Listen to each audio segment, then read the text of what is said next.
I was watching this interview with Donald Trump, the great former president of the United States of America, number 45, with Charlie Rose. This was 1992. It was an interview.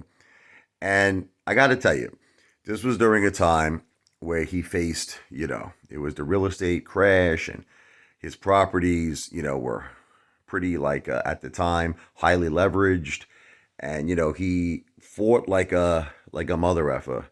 I think he owed something like $5 billion.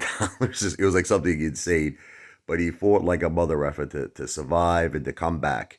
And the thing is, what I found very interesting was the respect that Charlie Rose gave to Donald Trump. In the interview, it was a great interview, and I mean, it was just a very, very respectful and a very just mutually respectful interview. And you don't see the press anymore treating Donald Trump that way. It's like there's always some sort of gotcha, some sort of trying to just make him seem not credible. And in the most recent now with these alleged fraud cases, trying to actually dismantle his real estate empire. For I mean, in all honesty and fairness, look, he's always been an exaggeration of his net worth. He's always exaggerated it. Always. I mean, even back in the 80s, in the 90s. But now it seems to be this like big, huge deal. It didn't seem to be a big deal in the 80s.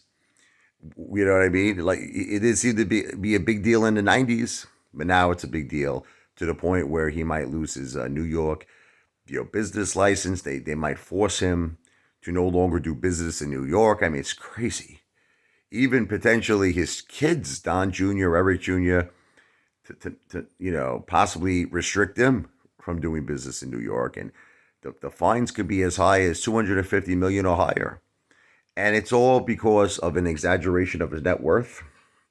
I don't know. I just feel, you know, everybody's going to have their own opinions. But it's a little ironic how this is all happening during election time. Again, this was never brought up in the 70s and the 80s and the 90s, and he's always exaggerated his net worth, always. He even admitted it himself. Hyperbole.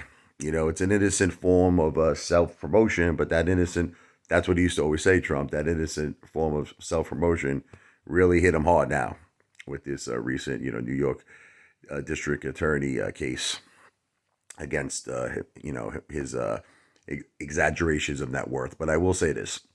You listen to the interviews in the 90s, with like Charlie Rose, and it just shows you a different side of how the press respected Donald Trump and really, really was just super, super nice to him. And I say to myself, why can't they be like that now to him? Maybe because he's running for president, right? Again, we'll say alleged. This video is not financial advice. I'm not a financial planner. This video is for entertainment purposes only.